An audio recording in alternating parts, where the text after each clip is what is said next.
me a screw, feel my own adrenaline. Yeah, I do just what I do, and I hope you let me in, yeah.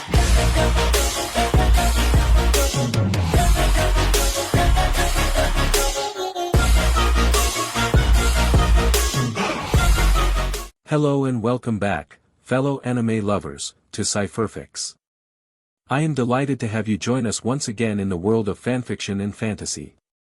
This is the third part of, What If Danny Phantom Meets Hazbinhotel? Special note, this fanfic is written and a masterpiece of Phantom Fan 21 on FANFICTIONnet. Do check and support the author too. Now smash the like, share and subscribe button for more. Also press the bell icon so that you never miss such great parts. Thanks for the introduction. Now let's dive into the world. Danny and the others made it to Fenton Works, only to see a familiar motorcycle outside. He's here. Oh man, that can't be good. Danny said, sighing. What do you want to do? Charlie asked. For now, just keep an eye on him, Danny told them. They walked in and heard Jazz talking to Johnny. Danny was still unsure about the guy and listened on. You do have a last name, don't you? Jazz asked. Yeah, but everybody calls me Johnny 13. I kinda got this reputation for being unlucky. Johnny said, sadly. Well, you were pretty lucky for me. Jazz told him, making him smile. Here. Try this on.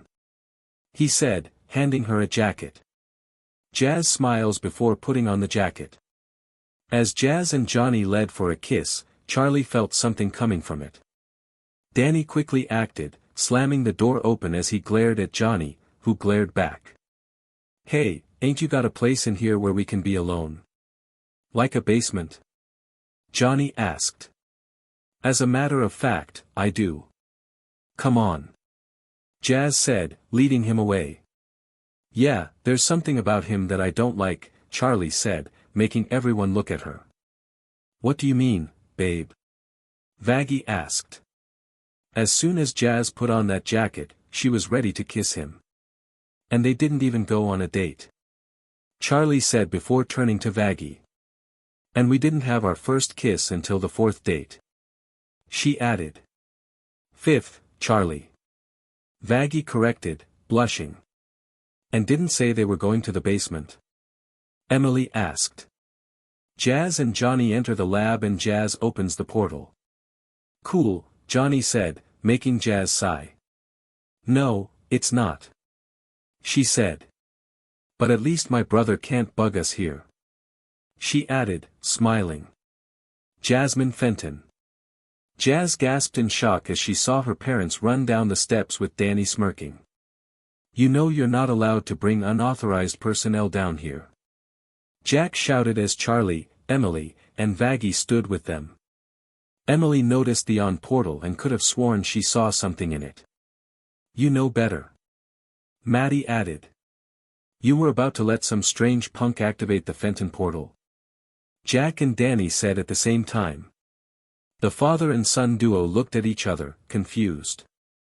Hey, lay off. We weren't doing nothing, Pops. Johnny said. His name isn't Pops. Maddie and Danny said at the same time. This time the mother-son duo looked at each other, confused. Yeah, whatever. This place is getting a little too cramped for my style, anyway. Johnny said, walking past everyone. I'll walk you out, Johnny. Jazz said, following him. And could you be any more like them? She asked, making Danny frown. I am not like him. All three Fentons shouted at the same time. This is awkward, Danny said, weirded out. The next day. The weirdest part was me and my parents were actually on the same page. I'm not like them. Am I? Danny asked, worried.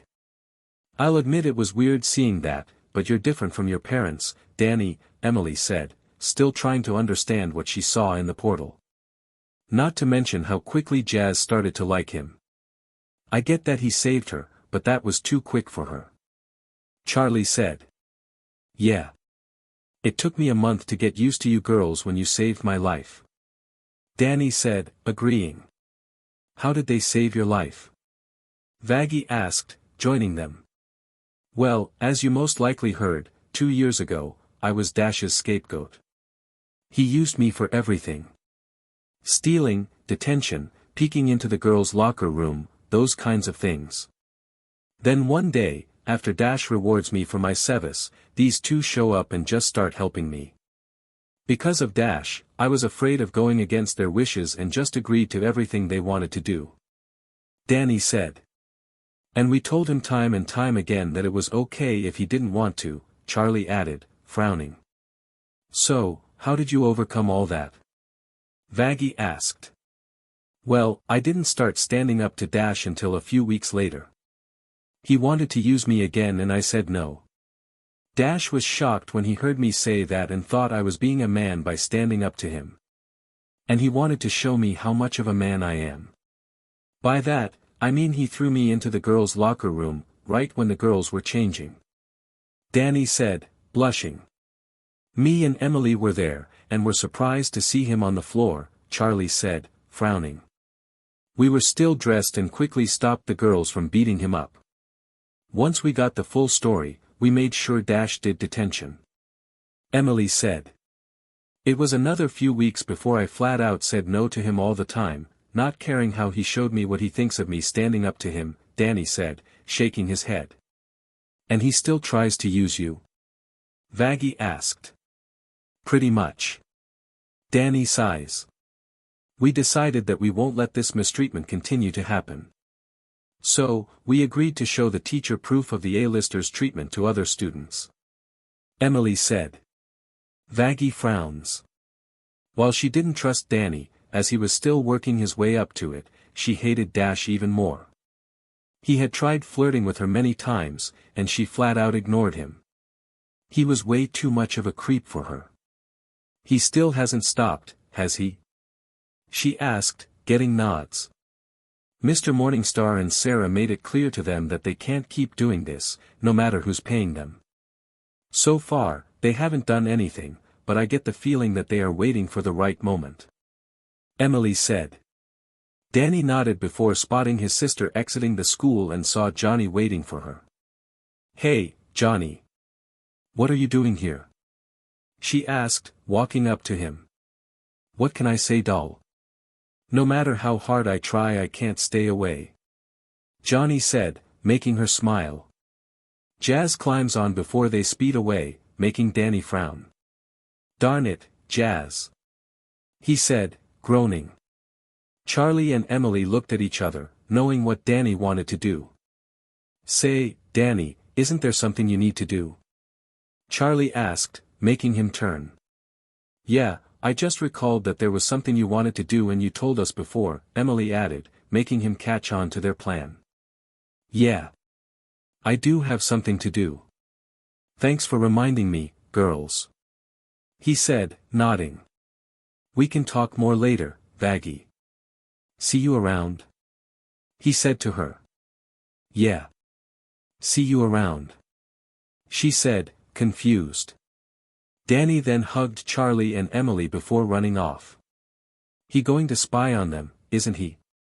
Vaggie asked, putting it together. Yep. The girls said. Well, it's clear we all find this odd, so I won't argue about it, Vaggie said, nodding. Little did they know, a man watched them from afar, having a very odd smile on his face. Well, things are getting very interesting. He said, watching them. Danny followed the two in his ghost form, still not trusting the guy Jazz was with. However, it turns out that Johnny notices him in one of his mirrors before he whispers to his shadow. Shadow. Defend. Johnny's shadow suddenly moved away, surprising Danny as it attacked him. Meanwhile, Johnny took Jazz to a cliffside, showing the sunset. Jazz, I've been thinking. And I know this is quick, but how would you like to be my girl? Johnny asked her, shocking Jazz with a ring. Danny fought. Off the shadow, punching through its body, only for the hole to reform itself. Suffering spooks. he said before catching what he just said. Suffering spooks. Oh man, I am becoming my dad. He said, worried. The shadow attacked him, knocking him to the ground. It then tried to trap Danny inside its body, making Danny struggle. Ugh. Gotta break away from this thing. He said, freeing his head. Suddenly, a spear stabbed through the shadow, causing it to scream. Danny blinked as she turned to see who saved him. He was surprised to see what looked to be an angel but also looked a bit like a demon. Who are you? He asked. A friend. She said, turning back to the shadow that reformed itself. I thought something was up with that person. He's a ghost. And it seems he has plans for Jasmine Fenton. She said. Great. Danny groans, not wanting anything bad to happen to his sister. That being is made out of darkness. The angel/demon said, shooting a ball of light at it. The shadow roars in pain as it dissipates. Pieces of it floated away as Danny sighed. Thanks. He said, unsure of how this person was. Go. Don't let that ghost take that human. It told him, flying away. Who was that? Danny said before remembering his sister. Danny made it to see them talking and saw that Johnny was holding a ring. So Jazz, what do you say? He asked again, knowing she was thinking it over. A ring? You wanna go steady? That is so old school. Jazz said, rolling her eyes but smiling. I gotta do something, Danny whispers before an idea comes to mind. It was going to get him in trouble, but anything to keep that creep away from his sister. You know what, Johnny? Jazz started. She was cut off when her brother crashed on the ground in front of them and acted like he wasn't even spying on them. Hiya. Not interrupting anything, am I? Danny asked, making both of them stand up. Jazz growls before walking over and grab her brother. Are you spying on us? She asked. Fenton works. Were you spying on them? Maddie asked as she and Jack glared at their son. Alright. I was spying on Jazz. And I'm really. Danny confesses, only for his parents to lean towards him. Good job, Jack whispers. Yeah. Way to go, Danny. And if you see Jazz with that hooligan again, you let us know. Maddie added. Right. Mom and Dad don't like him either. Danny thought seeing Johnny drive off. And don't do it again. They shouted before Jack leaned towards Danny again. But seriously, feel free to do it again. He whispers. The next morning. Danny told Charlie and Emily what he learned and about the help he got during the fight. He's a ghost. That explains a lot. Charlie said, frowning. And this person looked like a mixer of an angel and demon? Emily asked. Seemed to more angel than demon. It used powers like yours. Danny said, thinking over. So, what now? There's no way Emily and I can spy on your sister. My dad will ground me for it. Charlie asked. Danny was unsure, but there was something he was sure about. Johnny was after Jazz for a reason. And he didn't want anything to happen to her. Danny, you mentioned that he was going to give a ring, right? Emily asked. Yeah. He said, nodding.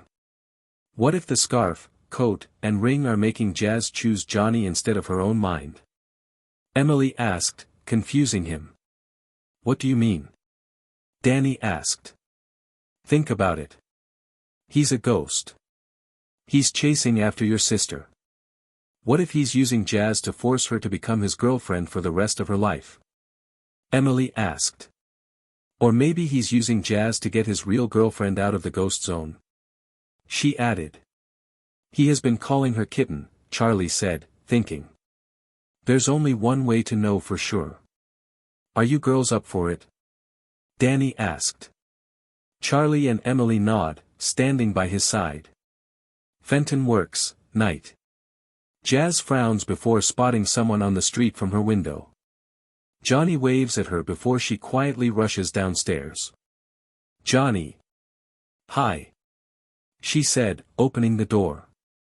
Hey, kitten. This a good time? Johnny asked. Yup. My parents are asleep. Wanna come up and listen to some CDs or something?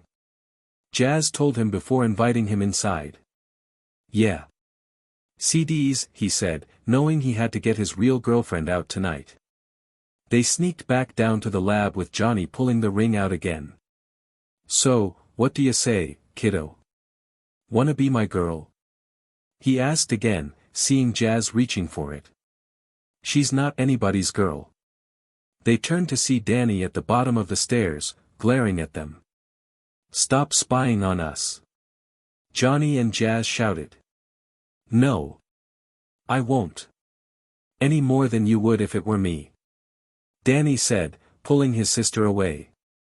Come on, Jazz. Think like the brain surgeon you keep telling us you're gonna be. Does this seem right? Danny asked her, making the clothes slip off. Johnny growls before his ring glows. Don't you think I'm doing this because I have a reason? Danny asked her before Johnny stepped up. You know what, punk? He said, grabbing him. Danny? Jazz asked, shaking her head. We've had just about enough of you, Johnny said, getting ready to throw a punch. Hey! Hands off the little brother! Jazz shouted, now free from Johnny's control. Oh, whatever. He said, tossing Danny across the room. Then we do this the hard way. Shadow. Shelf. He said, making his shadow fly towards Danny. However, it was knocked back by Emily, who shone as brightly as she could, making the shadow cry out in pain. An angel? Johnny asked, shocked. And not just her. He turned around and saw Charlie in her demon form, protecting Jazz. Johnny was shocked. What were an angel and a demon doing on Earth? Wait, don't tell me that these three are the ones he's after. He asked himself. Johnny's shadow returned to him before Emily looked in the portal. She could make out a person who looked worried for Johnny. She flew up to the portal and looked at the girl. So, you were using Jasmine to free your real girlfriend? She said, facing him. You were going to trade her life for your real girlfriend because she was trapped inside the ghost zone. She added, glaring at him. Johnny tried to say as Emily walked up to him. This action will not go unpunished, Emily said, nodding at Charlie. Charlie grabbed the clothes and threw them back at Johnny.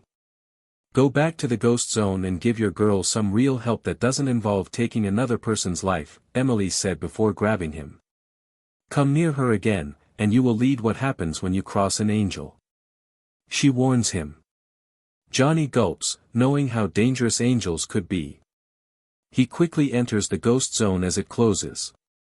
Danny smiles, glad that they dealt with him. Thanks. He said, making Charlie and Emily nod. Of course, Daniel. Phantom told us what you thought about him and we decided to help you and your sister. Emily said. Phantom? Jazz asked, confused. Yes, the ghost that is with us. He's taking care of something else at the moment. But we have our ways of reaching him. Emily said. And we know what you think about your parents, Jazz, Charlie said, shocking her. Don't be so quick to dismiss them because you're smarter about things. They are your parents. They loved you and you know it. Emily added. Jazz tried to say. Just have an open mind, Charlie said, patting her shoulder.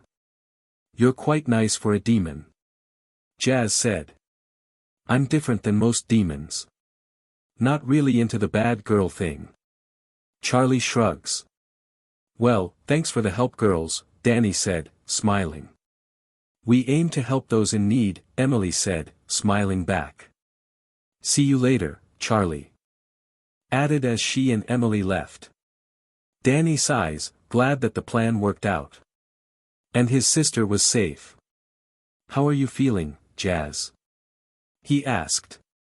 "Like I'm waking up from a dream while I'm still dreaming," she said, making him chuckle. "Come on, let's get to bed," he said, leading his sister upstairs. Little did that know, the shadows formed a strange creature with a wide grin before fading away. Charlie awoke the next day, glad to learn that some ghosts had learned to stop attacking every day. She headed downstairs and kissed her father's cheek. "Morning, Dad," she said, making him smile. "Morning, my little apple," he said, watching her sit down. She ate her breakfast as her father read the paper. Things went on okay before they heard a knock on their door. "Did you invite your friends over?" Lucifer asked, confused. "No, we agreed to meet up at school," Charlie said, also confused. Charlie got up and went to answer it. When she opened the door, she was surprised to see a family that she didn't like. My, Charlotte, look at how pretty you have become," said the boy in front of her, making her groan. "First off, it's Charlie. And second, what are you doing here?" she said, looking at the man who was dressed like her father, only in a gray suit with green spots instead of apples. "We wanted to visit you again. He told us how you have been doing," the man said as Lucifer walked up. "Levi," he said, frowning. "Lucy," he said back. Of the 7, Lucifer and Leviathan have been rivals for a long time. The two would try to put on shows to outdo each other. Lucifer always outdid him and was forced to hire him when Leviathan's circus went out of business. And, for a time, their children dated. Before Charlie dumped the boy. "I thought I told you to stay away from my family," Lucifer told him. "Easy, my old rival. I came to inform you that we have decided to move here and wanted to let you know," Leviathan said. "Dad, I need to get to school," Charlie said, making her father nod. "Okay, Charlie. Here's your bag and your lunch," he said, handing the items to her. Charlie kissed his cheek and walked past the family. However, she glared at the girl of the group, who glared back. "Charlie," she said. "Helsa," Charlie said, glaring. Much like their fathers before them, Charlie and Helsa had a rivalry between them. However, neither girl likes each other. And Charlie was glad that she had broken up with her brother. With that, she turned away, heading for school. "School?" Leviathan's wife asked. "Yes, I sent Charlie to school.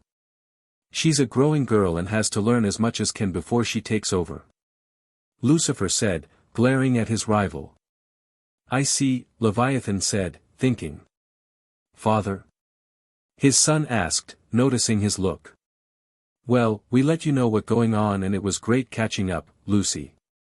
I bid you a good day," Leviathan said, walking away. Lucifer sighed. He needed to call his wife. He looks up to see his brother looking down at him, nodding. Lucifer nodded back, knowing that Michael was going to let this one slide. "Casper, hi." Charlie looks around before seeing Danny and Emily. Seeing the sight of her two best friends made her forget about the visitors she had this morning and rushed up to them. "Hey, Danny." "Hey, Emily," she said, making the two turn to her. "Hey, Charlie." Danny waves. "Are you okay?" Emily asked, sensing something was off with her. Charlie sighs. Since they started training, Emily could sense their feelings a little. Mostly when they trying to hide something. "One of my father's former hires showed up," she said. "That one?" "Ugh." Emily groans. "Who?" Danny asked, confused. "The Von Eldrich family," Charlie said. "Wait, the family that forms a rivalry with your family?"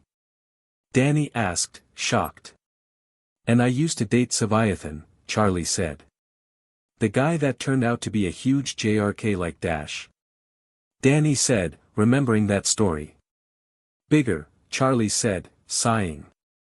Danny sighed. Though he never met the person before, Danny already knew that he hated him. What are they doing here? Emily asked. Moving into town. Charlie sighs. Danny and Emily frown, not believing it. Let me guess, they're going to send the brats to the school as well. Emily asked, making Charlie groan. Well, don't worry, they won't have any control over us, Danny said, making Charlie smile. Thanks, she said, hugging them both. They heard the bell ring and headed toward their classes. Charlie's class. Charlie was drawing up some plans for her hotel as the teacher graded the tests she gave them yesterday. There was a knock on the door, surprising her. The teacher got up and opened the door. Yes? She asked. Hello, miss. Sorry for the interruption, but my daughter is supposed to be in your class. We were getting set up with everything. Charlie's eyes widened when she heard that voice. Sure enough, she spotted Leviathan and Helsa. Oh, you got to be kidding me. Charlie shouted in her mind. Well, welcome, miss. The teacher asked. Helsa von Eldrich. She said, frowning. Miss Eldrich. The teacher said. Von Eldrich, if you please, Leviathan said. Of course. My apologies. The teacher said. It's fine, my dear. A lot of people make that mistake. Leviathan said before spotting Charlie. Ah, this is the school you go to, Charlie. He said, making everyone look at her. You know Mississippi Morningstar? The teacher asked. Yes, her father and I go way back, Leviathan said, smiling. Father. Helsa started before spotting his glare. She looked away, not liking this. Well then, please take your seat over there, Mississippi von Eldrich. The teacher said, pointing to a desk behind Charlie. Without even arguing, Helsa did what she was told, knowing her father would not have it. Thank you. I must be off then. He said, making the teacher nod. Thank you for bringing your daughter to class. The teacher said, waving good back. Charlie groans, looks like she needs to talk to her father again. Lunchtime. Charlie meets up with the others at their table and explains what happened. Great. Danny groans before explaining that he had a run-in with Sevianthan, Charlie's ex.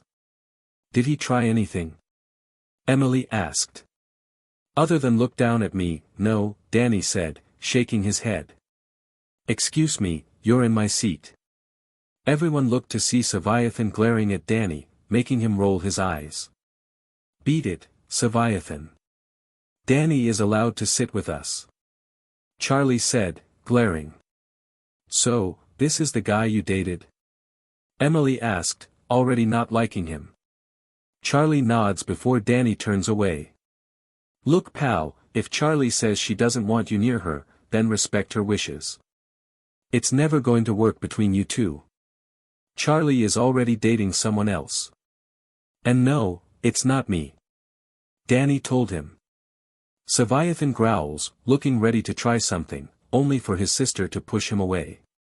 So, you're the Danny FANFICTIONnet hanging out with the Morningstars? Helsa asked, confusing him. Yeah. Danny said, wondering what was up with her.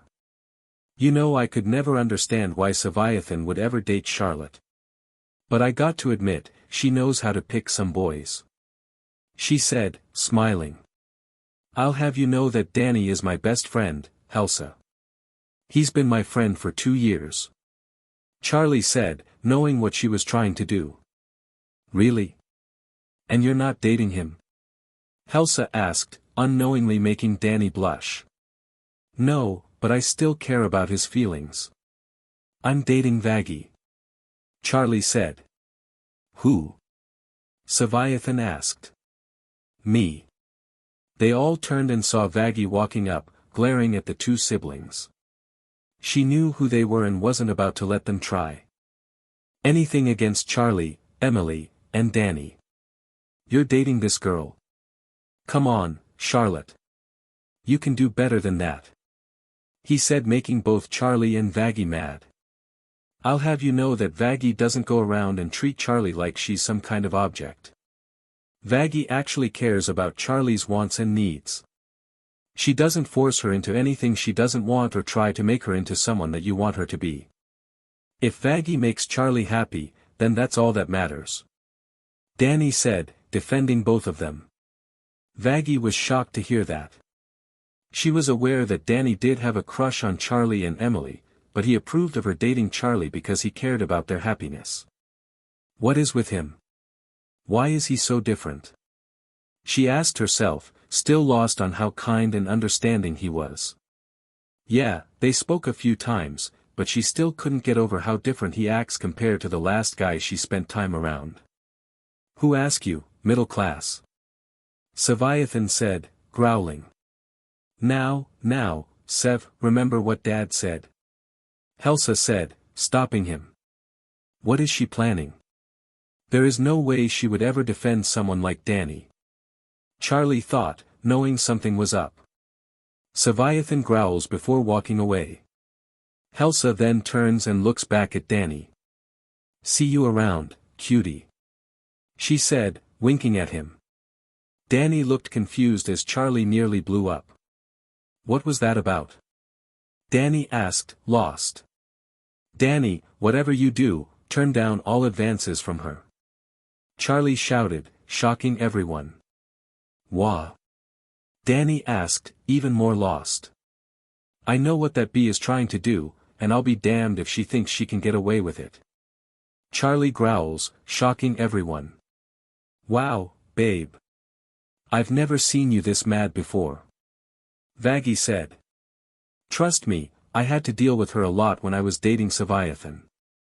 The worst mistake in my life. Charlie groans. Wait, you mean, she was trying to flirt with me? Danny asked, putting it together. Charlie nodded, making Danny sigh. I have a feeling that my life is going to be surrounded by rich folks. He said, shaking his head. Well, I'm not rich, Vaggie told him. I know, Danny said. Charlie knew she had to keep a close eye on Helsa. She didn't like what she was trying to do. And she'll be damned if Danny becomes a SLV again. Danny stood at his locker, grabbing his stuff. All while ignoring Sam next to him. She was once again trying to convince him that Charlie and Emily were not the people he thought them to be and how they were using him, again. However, what Sam said next pushed him.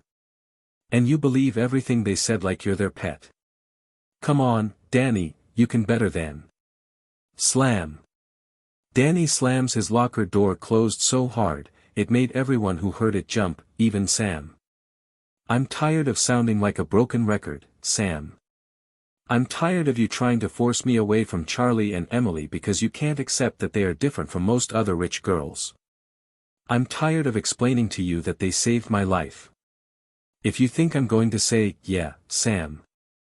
They are not worth being my friends.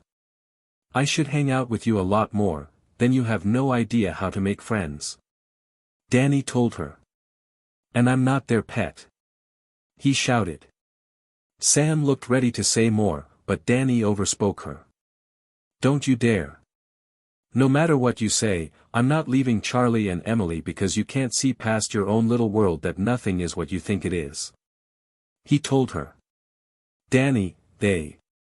Sam started, only for Danny to cut her off. Shut up. He shouted, shocking her. I'm not listening to any more of your so-called reasons.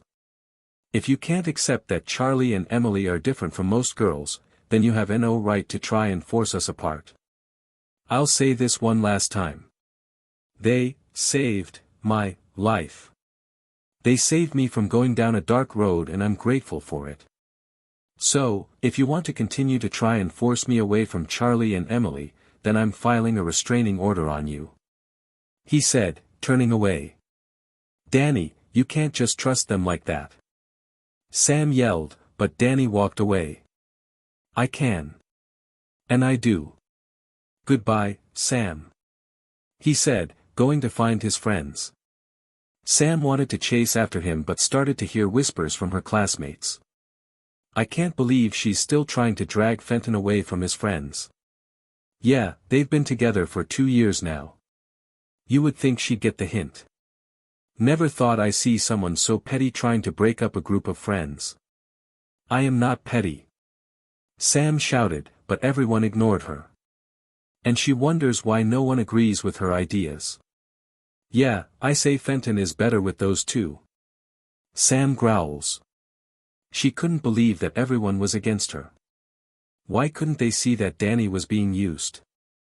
Charlie and Emily were not his friends. They couldn't be his friends. And she was going to prove it. Later. Danny sighs as Charlie and Emily growl in anger.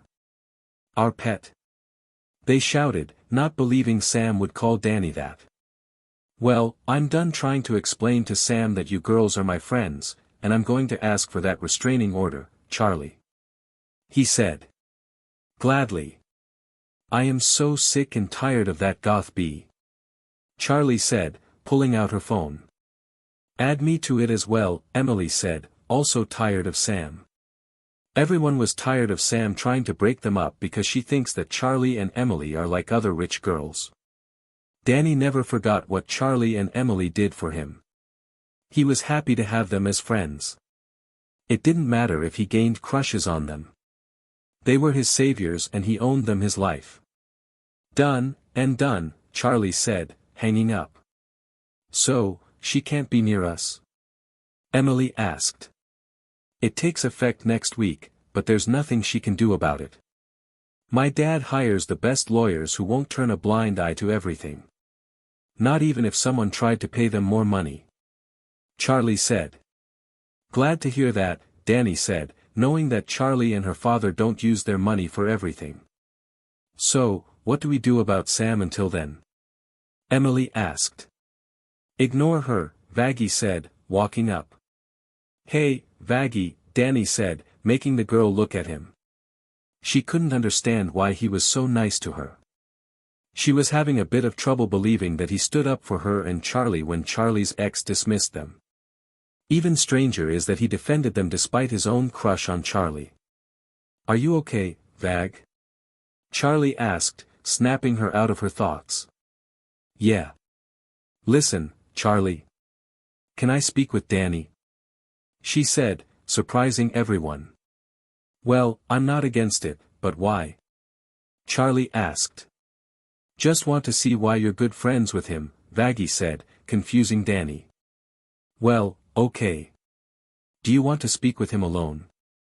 Charlie said then asked. Vaggie nodded, making Charlie nod. Okay. She said, walking away. Don't hurt him, Emily said, following Charlie. That's a first. You never asked Charlie if you could spend time with someone else. Danny told her. I know. Listen, Danny. I wanted you to know that I don't hate you. I'm glad that Charlie helped you. She helped me as well. So, that's something we have in common. Vaggie said, sighing. I also know about your crush on Charlie and Emily. She added. You do? Danny asked, shocked. Yes. Being Charlie's girlfriend, you can guess I may not like the idea of someone crushing on my girl, but you seem to respect Charlie's decision. So, I'm not mad about it. Vaggie said, making him sigh in relief. Tell me, why? Why are you in love with Charlie? Is it because she saved your life? Vaggie asked. That's only part of it, Danny said, thinking back. I didn't gain my crush on Charlie and Emily until our first year as friends. I never had much luck with girls. I couldn't even speak without freezing up or making myself look like a fool. Dash played on that a lot before I even met Charlie and Emily. But as I got close to them, I started to notice a few things about them that made them stand out from other girls. They were kind, caring, and understood that everyone was the same, money or not. Charlie once told me she wanted to help others because it was the right thing to do. She saved me that day because I needed help. Emily is in the same boat. Sometimes, I think they're sisters due to how alike they think. Danny chuckles. Yeah, I see that a few times too. Vaggie smiles. Charlie is pretty, but you don't need me telling you that, Danny added, joking a bit. Vaggie blushed, agreeing with him. But she's also different than most girls. Charlie speaks her mind freely. She's sad about her parents, but she doesn't let it get her down. She tries to bring a smile every day, singing a song that she made up each day. I will admit I question why she sings, "Inside every demon, there's a rainbow," during her song. Danny went on. So, when you learned that Charlie was dating me, you chose not to seek out your feelings? Vaggie asked. I'm still trying to understand the whole thing myself. I'm not upset that Charlie is dating you. I care about her happiness. Like I told that JRK, as long as Charlie is happy, then that's fine with me. Danny said, surprising Vaggie. You are far more different than most boys I knew. She said, still having a hard time believing it. I know that you don't have a good history with them, but can I ask why? Danny told her. It's kind of personal. She said, looking away. Okay, Danny said, shocking her. That it? Vaggie asked. Yeah. Danny nods. You're not even going to ask me to tell you? Vaggie asked again. You said it's personal. I have no right to force you to tell me. You decide to tell me when you feel ready. I'm not Sam. Danny told her. Vaggie looked away. Just who was he? She could tell that Danny meant those things. He cares about Charlie's feelings and happiness. He's not upset that he lost his chance with Charlie. Which means he. So, you're not longer for Emily since Charlie is out of your reach? She asked. That doesn't seem fair, Danny said, shaking his head. She may not be dating anyone, but it seems unfair to both Charlie and Emily if I just long for Emily because Charlie is dating you. I like them both. Charlie and Emily had been friends long before I joined. I mentioned before that they are like sisters and it feels wrong that I should go after Emily because I can't get Charlie. I do have a crush on them both, and Charlie did tell me that she was bisexual, which I'm still shocked about. Danny told Vaggie. Danny. She said, shocked. I won't be like Dash. I care about Charlie and Emily. If they find someone that makes them happy, then I want them to be happy. I won't force them to give up their happiness to make me happy. I would never do that. Danny said, shaking his head. Vaggie was shocked even more. She could hardly believe what she was hearing. In all her life, each guy she met didn't care about her and just used her. For a time, she was okay with it. Then she thought she found her soulmate until he dumped her for a prettier girl. She decided that she would never date another man as long as she lived and told herself that all men were the same. And yet, here was a guy who was nothing like them. Everything he said was honest and true.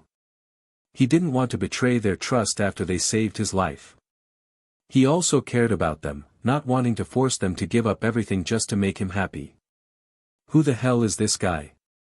Vaggie thought. Vaggie? Are you okay? Danny asked, snapping her from her thoughts. I'm sorry, but who are you? Vaggie asked. I'm Danny Fenton, Danny said, not understanding her question. No, I mean, yes, I know that. I mean. Vaggie tried to explain before sighing. Why is he so hard to figure out? She asked herself. Hey, Vaggie. Charlie, Emily, and I are thinking about hitting the restaurant where we first met up. Want to come with us? Danny asked her. What? She asked, surprised. We've been thinking about inviting you to our hangouts, but due to the ghost attacks, we haven't had much of a chance to do so, Danny told her. Vaggie still couldn't understand him. And yet, she felt herself wanting to learn more. Vaggie found herself smiling as she answered. Sure. I like to. 2 years ago. Danny walked down the hall, still trying to understand what happened yesterday. Dash just left him with nothing and those two girls treated him. They were nice, but he was unsure of what they wanted. He reaches for his locker, only for Dash to push him against it. Well, Fenton, you know what I need. Fork it over. He said, smirking. Danny didn't even argue as he handed over his lunch money. Not that, Fenton, Dash said, surprising him. Dash, I couldn't do it, remember? You had me spend all day with you. I couldn't work on it. Danny told him. Don't care. I told you to have it done before the test. Dash said, glaring. And for that, I think I know just the punishment to give you. He added, smirking. Put him down, Baxter. Both boys turned and saw Charlie and Emily standing close by. Both of them were glaring at Dash. Charlie? Emily? Danny asked, surprised. Hey, girls, Dash said, dropping Danny. Beat it, Baxter. Charlie said, looking ready to deck him. Emily walked past him before she offered Danny her hand. A bit scared, Danny took it as she helped him to his feet. Hey! What are you doing? Dash asked, seeing it. Helping him up. What does it look like? Emily told him. Don't think we don't know what you've been doing to Danny. He's not your SLV, Baxter. Charlie said, walking past him. Are you okay? She asked, Danny. Why yeah. I'm fine. Danny said, still unsure. Relaxed. Take a breath. Emily said, helping him take some breathing lessons. Why are you helping him? He's a freak. Dash shouted, lost. We're helping him because we want to, Charlie said. And because it's the right thing to do, Emily added. Why him? Dash asked. Because he's more than what he is. The girls shouted. He's not some SLV you can always use, Baxter. Charlie shouted. He's a person and he has a life. You have no right to take that away. Emily added as the two girls stood side by side. So, leave him alone. They shouted, their combined voices knocking Dash off his feet. With that, they leaned Danny away from him. Danny just looked at the girls, confused. Why? He asked. Why what? Charlie asked. Why are you helping me? Danny asked them. Because we want to, Charlie repeated. And because it's the right thing to do, Emily also repeated. Danny tried to say before both girls hugged him. Look, Daniel, it doesn't matter what others say about you, we're helping you because you need it, Emily said. Plus, if this keeps up, you may fall down a dark road. Neither me nor Emily wants to see that to anybody. Charlie added. Danny looks away, still unsure of what to think. They notice his fear before sighing. Danny, you don't have to listen to Dash. He's not in charge of your life. Charlie said. You are your own person. You control your own life. Emily said. I. Danny tried to say. Hey, how about you come over to my place after school? I can show you what my family is like. Charlie said, shocking him. You would invite me to your place? He asked, not believing it. Whatever that moron told you, ignore it. I can invite anyone I want. And I don't care if they are rich or not. My dad and I don't care about the money we make. We have each other and that's enough. Charlie said, surprising Danny. It's the same with me. I don't care if you're rich or not, Daniel. You need friends that can help you. Emily added. Friends? Danny shuddered. Yeah. Friends. We like to be your friends. Charlie said, smiling.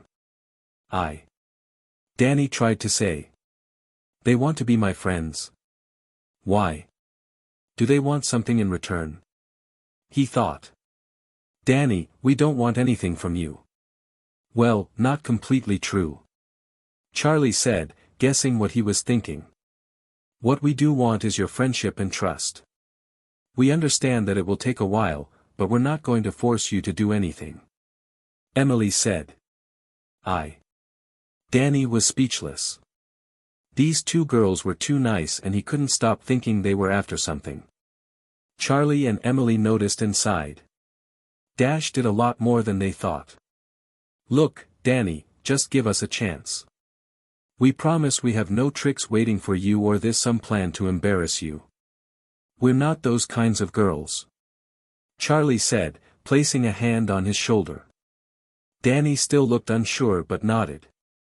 Daniel, if you don't want to, then it's okay for you to say no, Emily said, knowing why he was agreeing. I do want to come over. Never been invited to another person's house before. Danny explains. Charlie and Emily looked at each other, wondering how long it would take for Danny to get over Dash's way.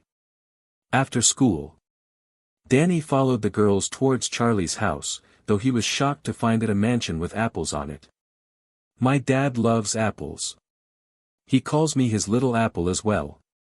Charlie explains before letting the two enter her home. Dad! I'm home. She called out. The lights suddenly turned off as a spotlight appeared on the top of the stairs, showing a man dressed like a ringleader. He smiled as he saw Charlie. Welcome home, Charlie. He said before sliding down the rail. How was school? He asked. It was great. Charlie smiled as she hugged him. Hello, Mr. Morningstar, Emily said, stepping up. Emmy. Good to see you. Lucifer smiles, hugging her. He then spotted Danny, who looked unsure about him. Oh. Is this the boy you told me about yesterday? He asked, looking at Charlie. Yeah. This is Danny. Charlie said, nodding. Well, nice to meet you, Danny. He said, holding out his hand. You too, Mr. Morningstar. Danny said, still looking scared. It's really deep in him, Lucifer said, getting a close look. Danny flinched away, hoping he wouldn't hurt him. Calm down, son. I won't bite. Lucifer said, smiling. Charlie stepped forward, placing a hand on Danny's shoulder again.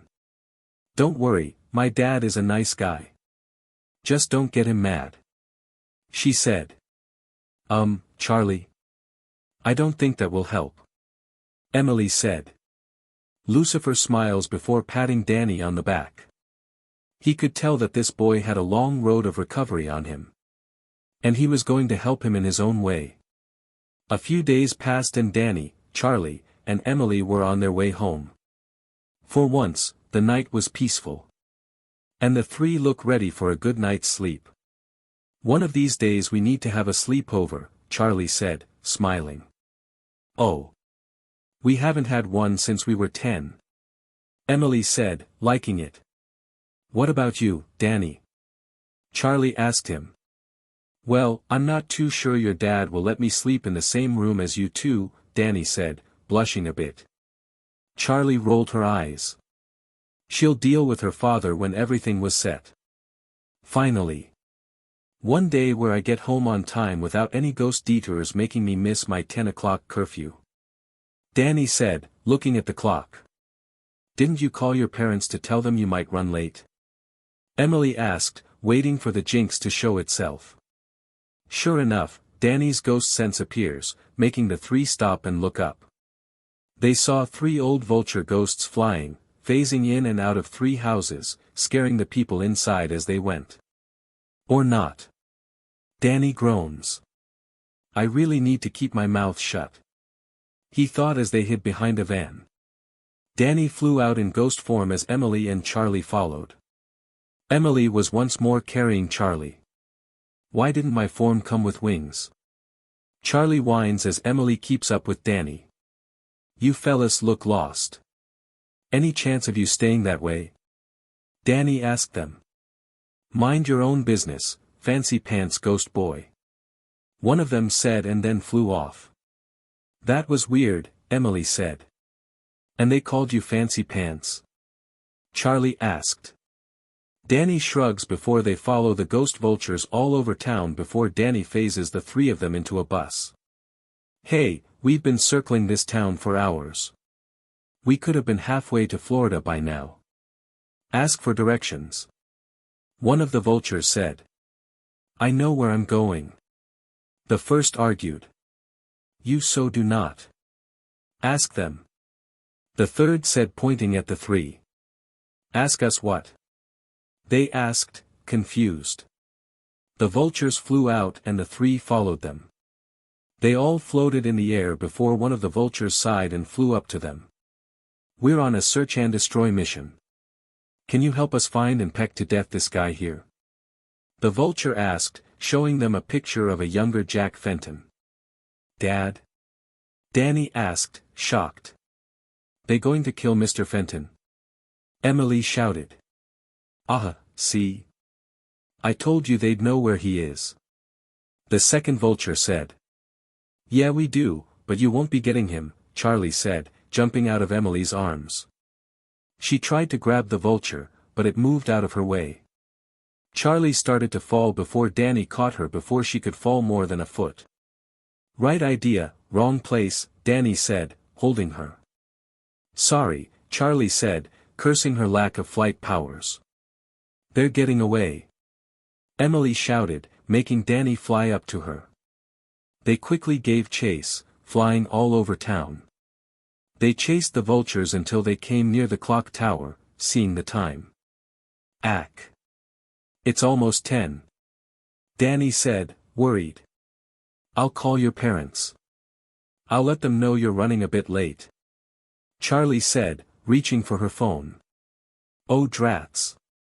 I forgot that my phone needs charges. Charlie said, seeing her dead phone. Emily, can I? She started.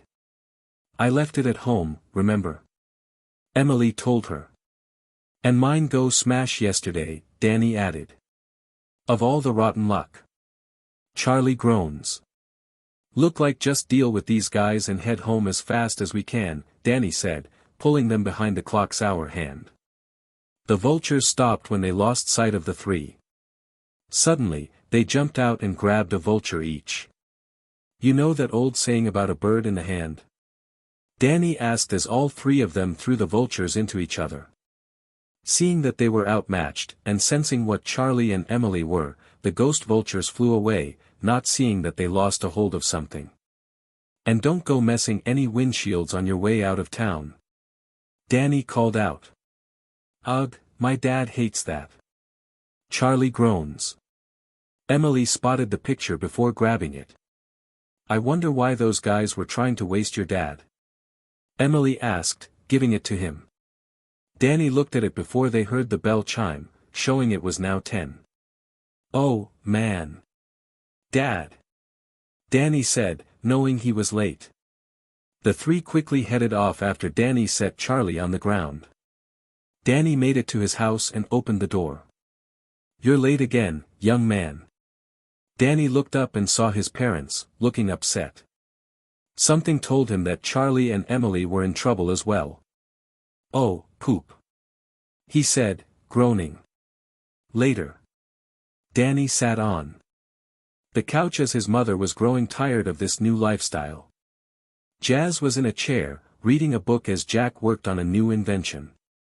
Danny, this is becoming a problem. You're constantly late coming home. Maddie said. You're shirking from your chores. Jack said, peeking from behind his invention. Your grades are slipping. Maddie added. You're shirking from your chores. Jack said again. You already said chores. Danny notices.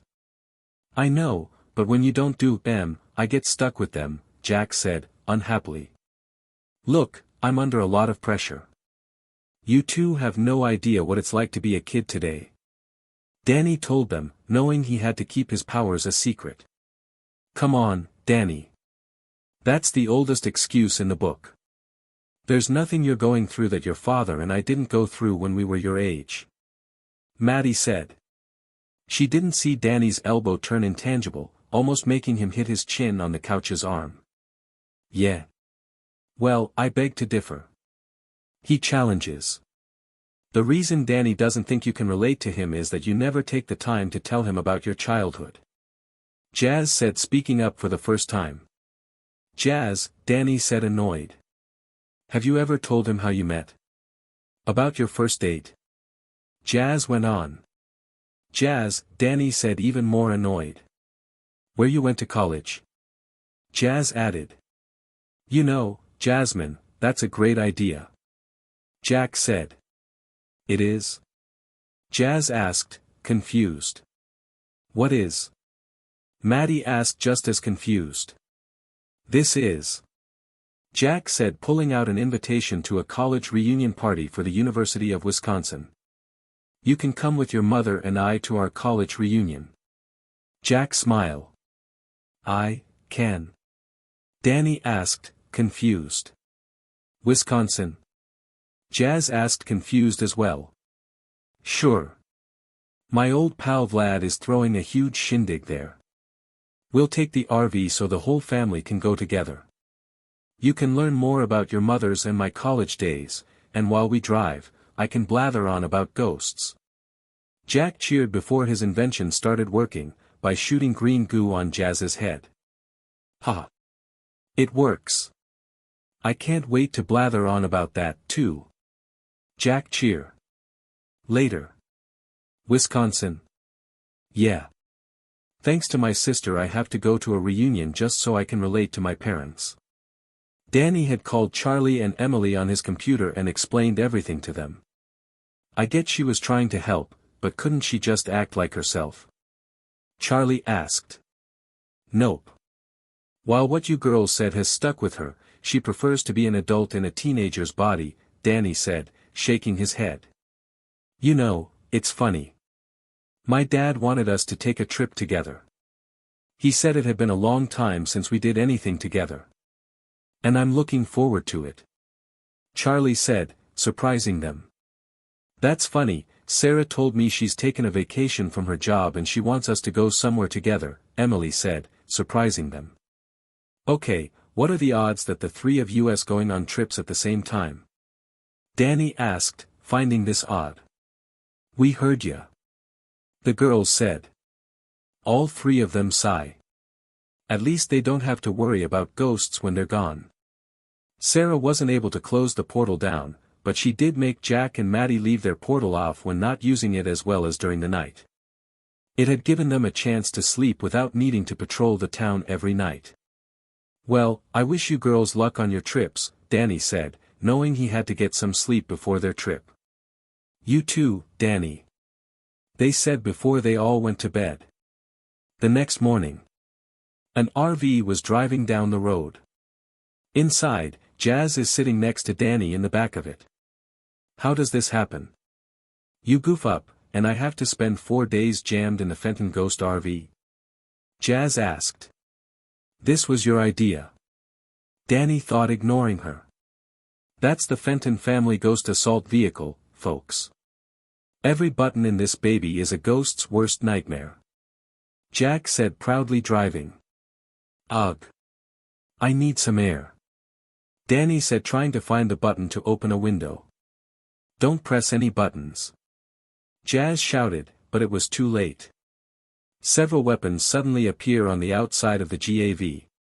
A laser shoots a chunk out of a tree, another weapon freezes a bird mid-air, causing it to fall, and another laser zaps a guy talking on his cell phone while driving, charring his face. A hose then waves around and once again shoots green goo on Jazz's head. She glares at Danny. I'll get you for this. She said. But it was worth it. Danny thought, smiling. Later that night, they had stopped at a truck stop where the GAV was parked for the night. The Fenton family is lined up together in sleeping bags in the back. Get some rest, everybody. I want the entire Fenton clan bright-eyed and bushy-tailed when we meet Masters tomorrow. Jack told them. Wait, wait, wait. Masters?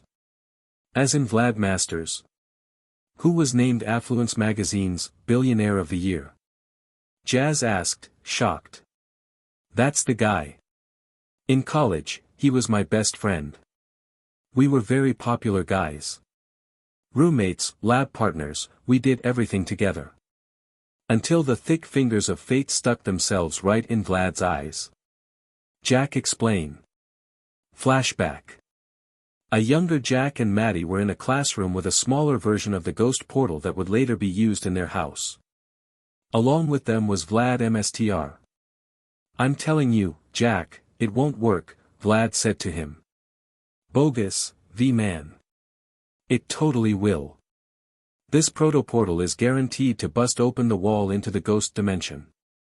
Jack said happily. Vlad looked over the proto-portal as Jack and Maddie got ready to turn it on. Maddie quickly looked at the notes and noticed something was wrong. Jack, these calculations aren't right. She said. Bonsai. Jack shouted, not paying attention. The proto-portal was turned on and blasted Vlad right in his face. Ah! Bogus! He screams. The blast stops, and Vlad grabs his face with both hands. His hair has turned from black to white and there is green smoke coming off his head. He turns towards Maddie and Jack and drops his hands from his face, causing the other two to gasp. His face is covered with pimples and his eyes are glowing an electric blue. He was hospitalized with a horrible case of ectoacne. It devastated him, and killed his social life. Present-day Jack said. End flashback. We haven't spoken since that day. But the good news is, I think after all these years, he's finally forgiven me. Jack said smiling. Danny just turns away, worried that maybe Vlad Masters didn't forgive him and might try to get back at him. He also wondered if Charlie and Emily were enjoying their trips. With Charlie. Charlie and her father pulled up near a pit stop, ready to rest for the night. Charlie was surprised to hear that her father wanted to go on a trip together and she didn't mind it. The only thing is, she didn't know where they were going. Come on, Dad. Can you please tell me where we're going? Charlie asked, making her father smirk. Charlie, I told you it was a surprise.